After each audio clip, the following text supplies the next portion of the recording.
When I was 17, my little brother got in a four-wheeling accident, and they put him in an ambulance and drove him to the hospital, and all of my family chased after him. And we got to the hospital.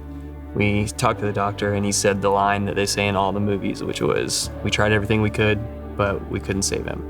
And it was in that moment that I was hit, like getting hit with a bus. It just hit me, and I just lost it. I didn't know what to do in that moment. I just knew to cry. And I had a friend text me and say, "Hey, we're gathering at the church to pray. Come meet us here right now." And I didn't really want to talk to anyone about it. I kind of wanted to just sit at home and cry and just feel the pain. But I knew my friend was reaching out to me because he loved me. And so I went. And in that moment, whenever I realized that all the people that cared about me were there praying for me and saying that, "Hey, Wim, we're here with you," the pain didn't go away, but the burden of having to carry that grief went away with that. And I knew that there were people there who could talk to me about it, who I could trust with that. And I didn't feel alone. Like I said, it hurt, but I was grateful that people were around me to say, "Hey man, we have you. We're here for you, and we care about you." I was struggling with addiction within my family. I felt very unworthy and unloved, and so I was scared to tell anyone. I didn't think that anyone would care. If I was unwanted, who would care about my problems? And it wasn't until I met my mentor, she just was a consistent person in my life. It wasn't until I finally opened up, and then it was like this huge weight was lifted off of my shoulders, and she was like, "You can know like the love that he has for you, and you don't have to go through this alone." Like she sat down and explained, that Jesus like died for me, that he's taken these burdens and I don't have to go through this alone, that I am wanted so much that someone died for me, that I was able to come to Christ, and she's the one that ultimately led me there. So my senior year in high school, actually, the summer right before, I had a longtime high school girlfriend, and me and her broke up. And then right about that same time, the only other person since I was 10, my father figure, he passed away the same time. I fell into deep depression because of that, and I didn't know where to go. I wanted to be alone, and the only thing that I thought I could be happy with was alcohol.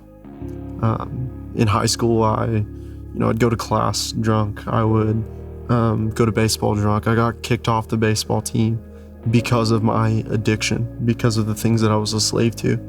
I ended up blacking out, actually, and really hurting some of my best friends, just saying some things that I will never be able to take back.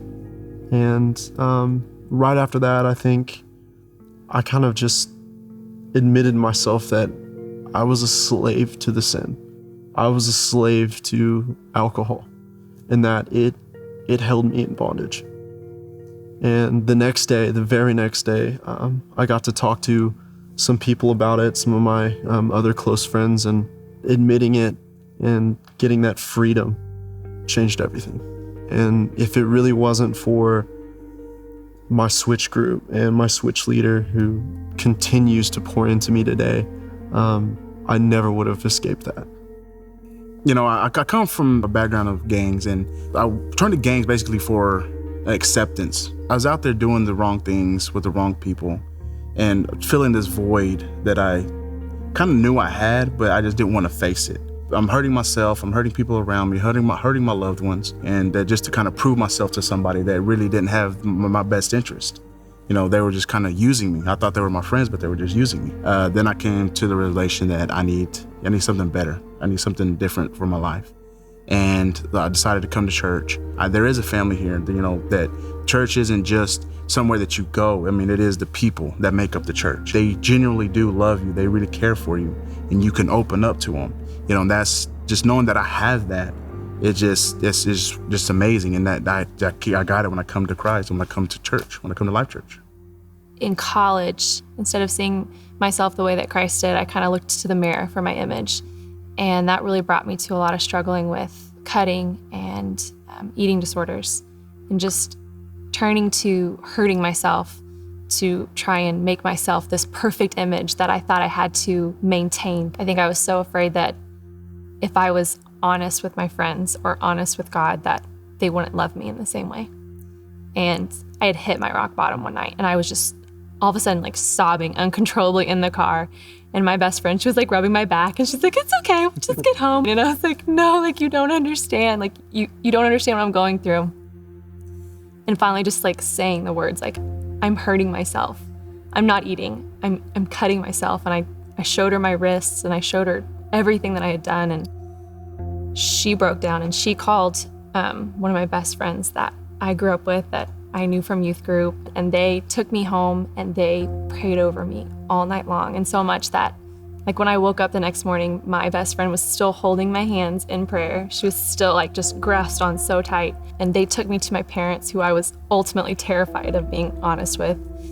And we all just kind of explained what was going on. And my parents they weren't angry, they weren't ashamed, they were loving and they embraced me. And they actually took me to a counselor.